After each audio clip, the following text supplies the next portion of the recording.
A warm welcome once again to Smart 24 TV. This is the business edition. My name is Pedson Mumbere. We are going to take a quick look at the stories that made the headlines in our weekly bulletin, and this could be most of the stories that you missed.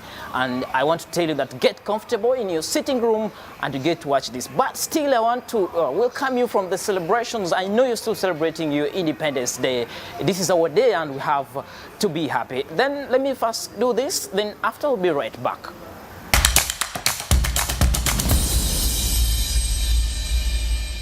You're welcome once again. The business edition starts now. But let's start with our very own story. The Bank of Uganda today has increased its central bank rate to 10%.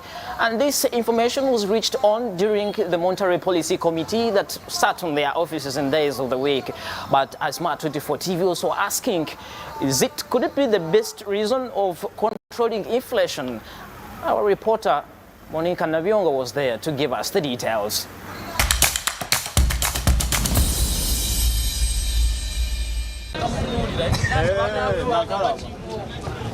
From 9% in August to 10% in September 2022, the annual headline inflation rate increased. From 7.2% in August to 8.1% in September, annual core inflation rate, which excludes volatile food and energy prices, has increased.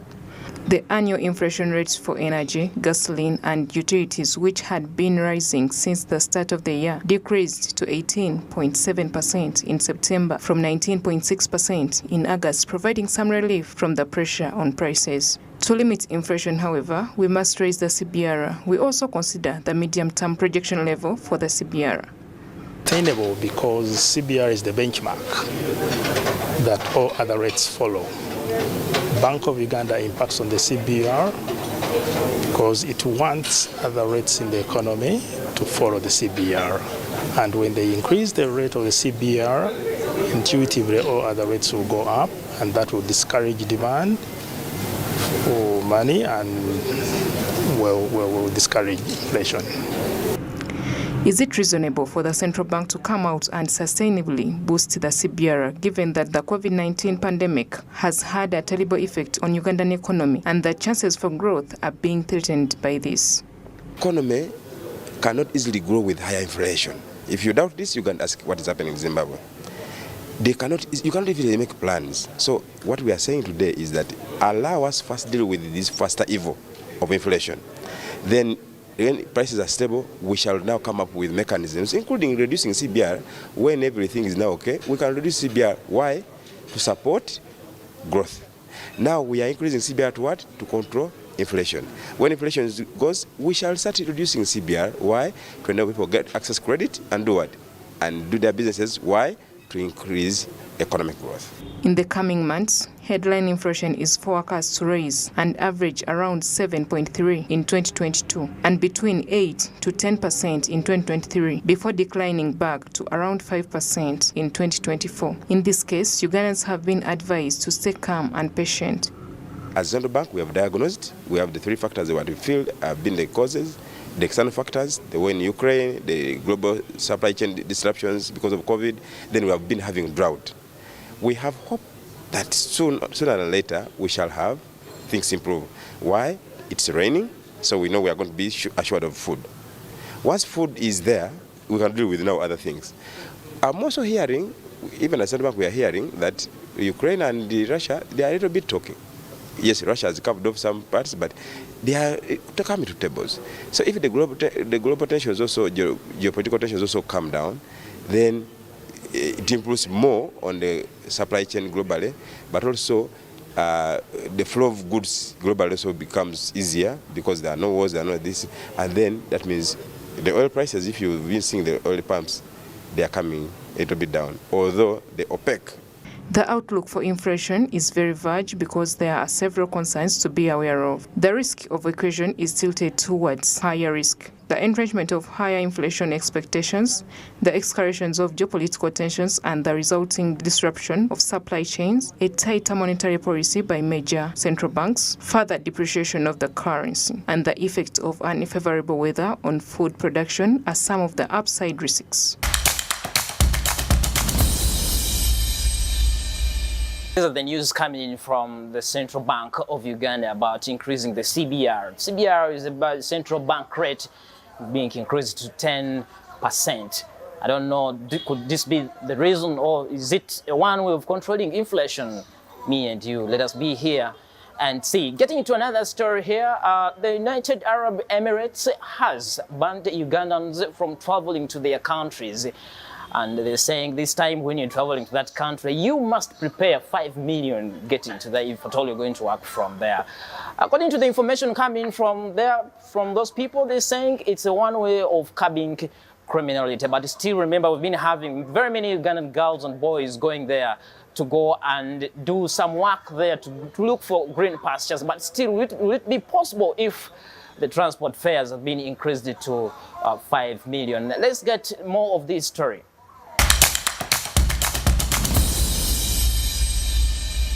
Tension had risen amongst Ugandans who want to travel to the United Arab Emirates after a new directive was issued by this country that every Ugandan or Nigerian that travels to their country must have 5,000 dirhams, which is approximately 5 million Ugandan shillings, on their accounts. However, the PRO of Uganda has clarified on this. Many Ugandans, I would say so many foreigners from UAE, or UAE has been deporting so many foreigners, and Uganda in particular had about 5,000. And most of these people are on what we call overstay.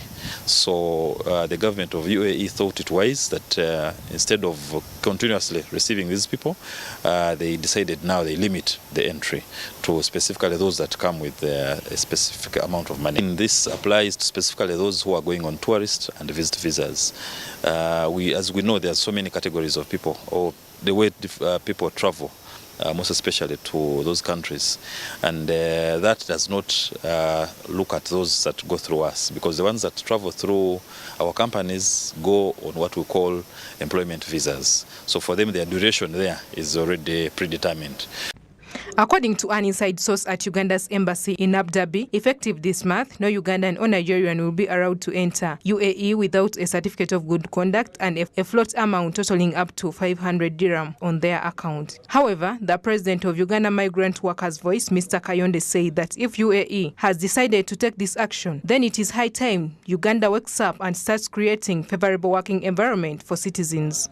If it's a move to organize such movements, and if the parties, the states, get together, maybe the fees can be reduced, but the coming of the fees that were suggested, the 5,000 dirhams, is an option that, you know, maybe UAE had only to use in order to organize such irregular or undocumented workers. As teachers, the sending countries like Uganda to learn to create employment home, which is better paying, such that people stop going for only greener pastures abroad, but can still find a greener pastures home to stay. And on the other hand, a country should wake up to observe, to organize, to come up with policies that promote safe labor migration. Safe labor migration will bring in arrangements that do not exploit migrant workers. According to statistics, Uganda currently has over 100,000 legal migrant workers in UAE, most of whom are in domestic jobs like housekeeping, while others are employed as security guards, cashiers. Government has there been urged to take quick response and benchmark negotiations with UAE. That the state, as a country, Uganda, has to come up and negotiate, and also quickly endorse or go into bilateral arrangements, labor bilateral arrangements with UAE. With labor bilateral arrangements, it's going to help the citizens of Uganda get a collective bargain. They will get a bargain over these fees that must be paid, and also going or leaving the country when they are sure of the employment they're going to do there, other than going with these 5 million and yet you're not sure of what you're going to do in Dubai. So when there are formal arrangements of labor, they can help us to go when you are sure, like it is in Saudi Arabia. People leave, but they know what they're going to do there. The government of Uganda collects $1.2 billion from Ugandans working abroad. Middle East alone sends $600 million and $200 million from UAE. This is the information coming from the Arab countries saying that no more Ugandans, Nigerians will be traveling there, and they should have a certificate of code of conduct if you are to get there. I don't know how we're going to do it, but let us pray for this and see how it's going to be. Now, in the days of the week, the inflation rate, according to Uganda Bureau of Statistics, has also increased from 10% up from 9% registered in August. According to statisticians from the Uganda Bureau of Statistics, this was due to the high price of commodities that has been going on for the last 12 months since September. Let us have more of this very story.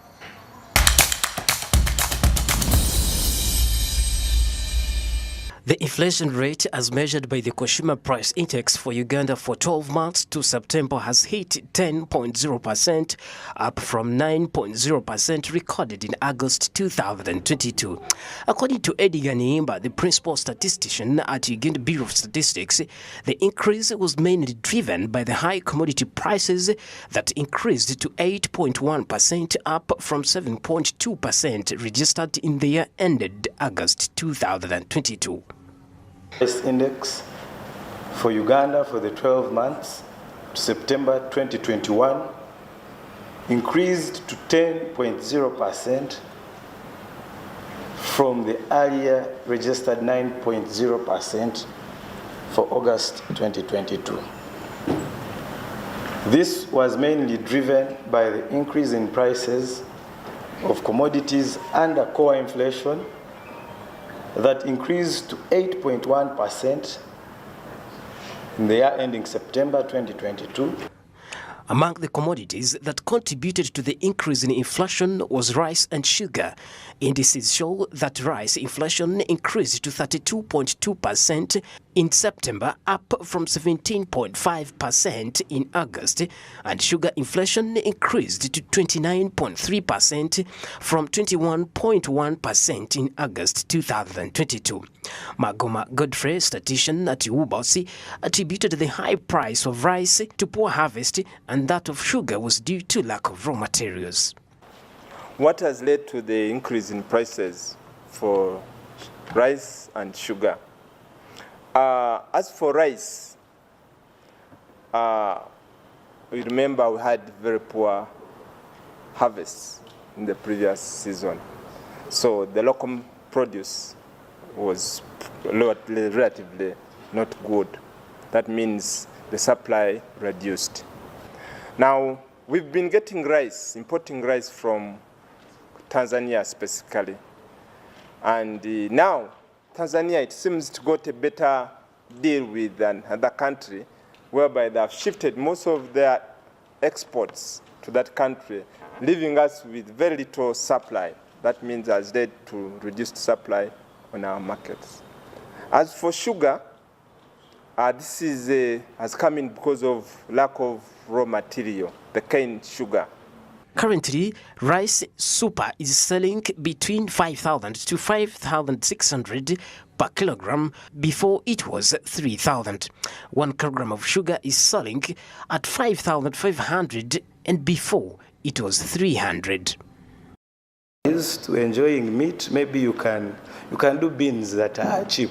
Okay, beans went up, but what I'm trying to say is try to substitute with a cheaper product, because you now need more money to purchase the same basket of goods and services. So you just have to regulate yourself and maybe adjust on the basket of goods and services you're consuming. Thank you. However, there was a decrease in inflation of some commodities and the food crops and related items like onions at a minus 15.1% from 6.0%, watermelon at a minus 16.0% from 6.0%, among others.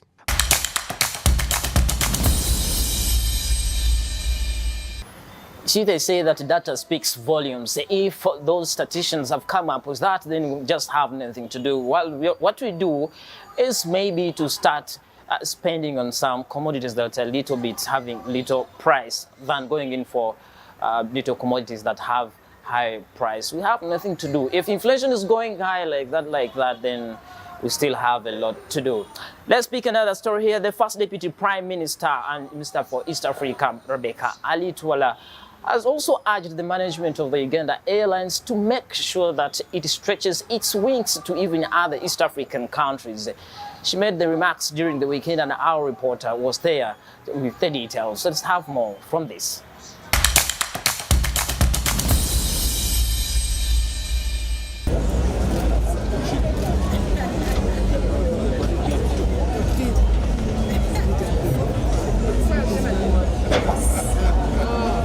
Non-tariff barriers are restrictions that result from prohibitions, conditions, or specific market requirements that make importation or exportation of products difficult or costly.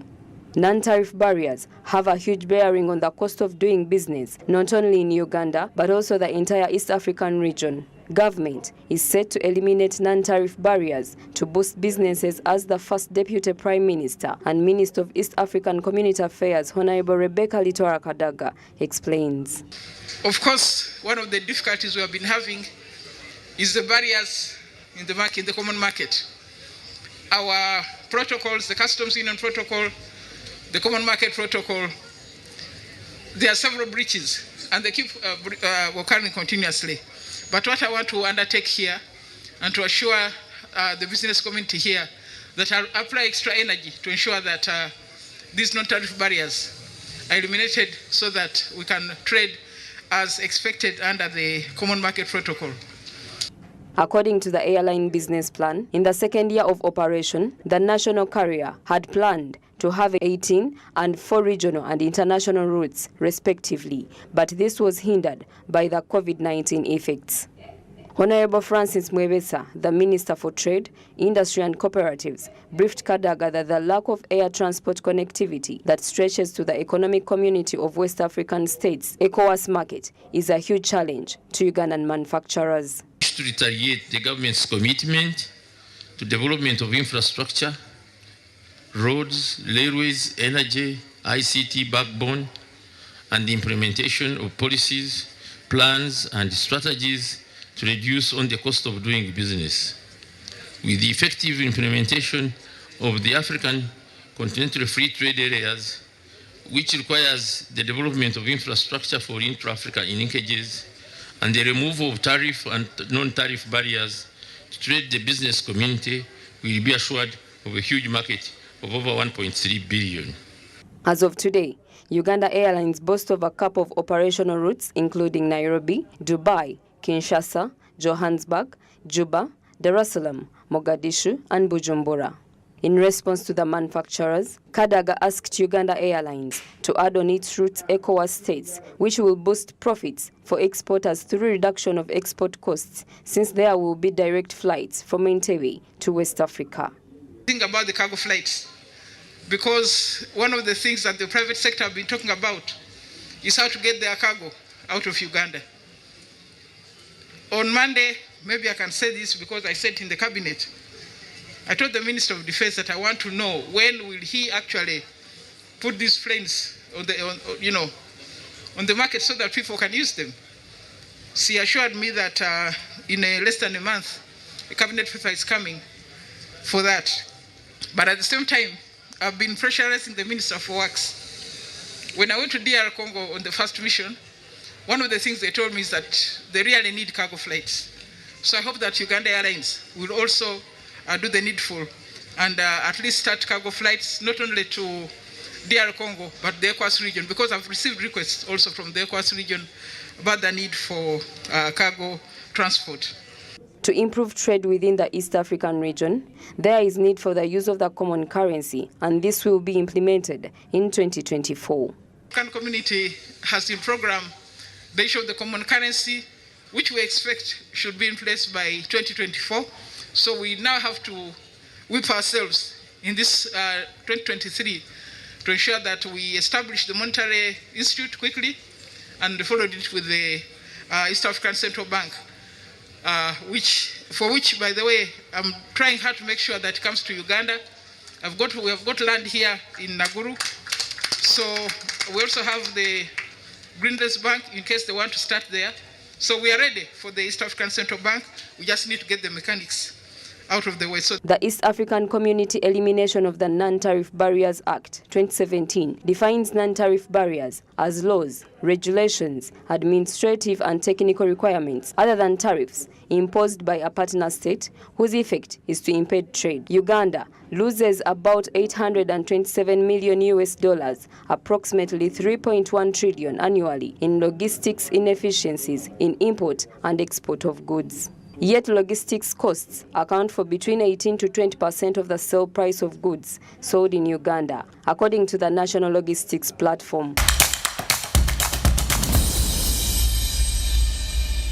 Yeah, this is our Prime Minister, First Deputy Prime Minister Ali Tola Kadaga, articulating some good issues there, talking about the tariff barriers as a way of promoting exports and imports from this and out of this country. Getting to another story here, the Microfinance Regulatory Authority has come up with the regulations, and according to their legal officer, these regulations are looking forward to curbing fraud within the financial institutions here in the country. Our reporter has more of the details, and let's hear from her.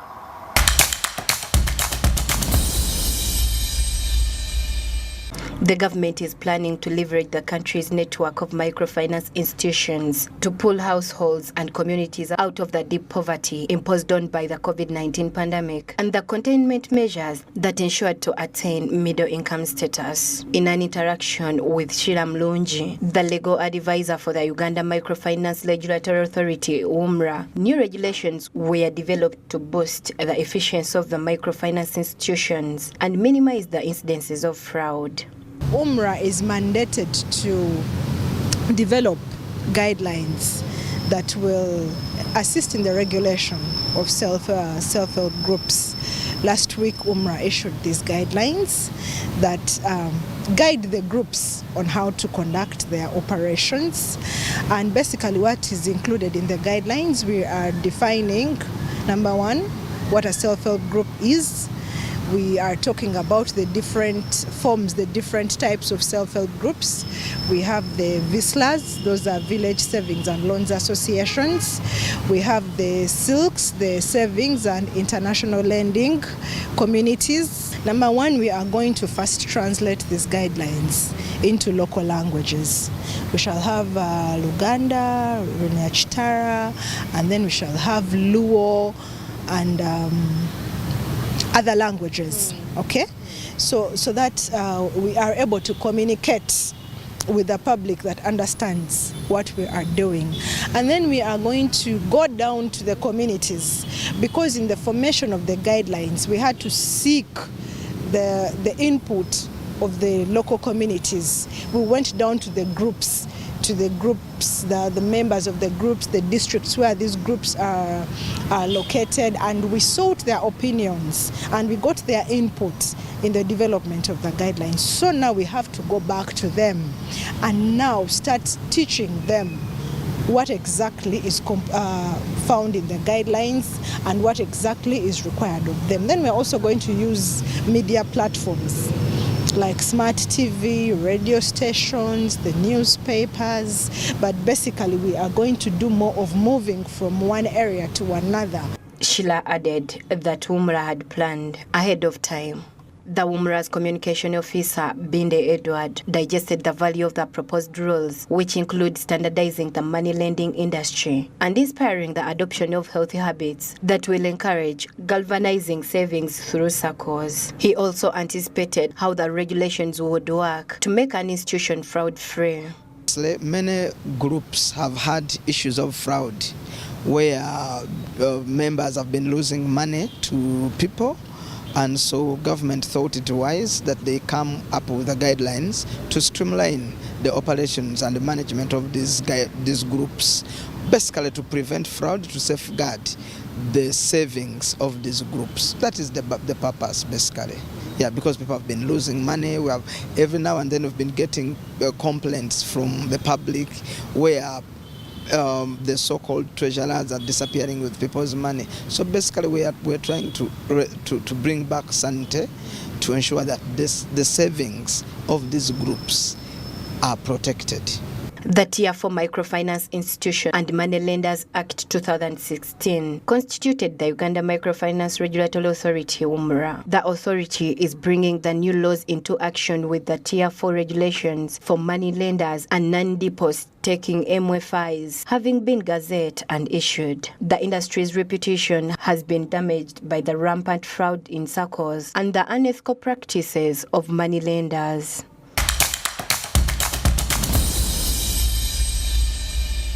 Okay, the business edition is still continuing. Let's first go in for a commercial break, and when we come back, more is still coming on your way. Stay tuned.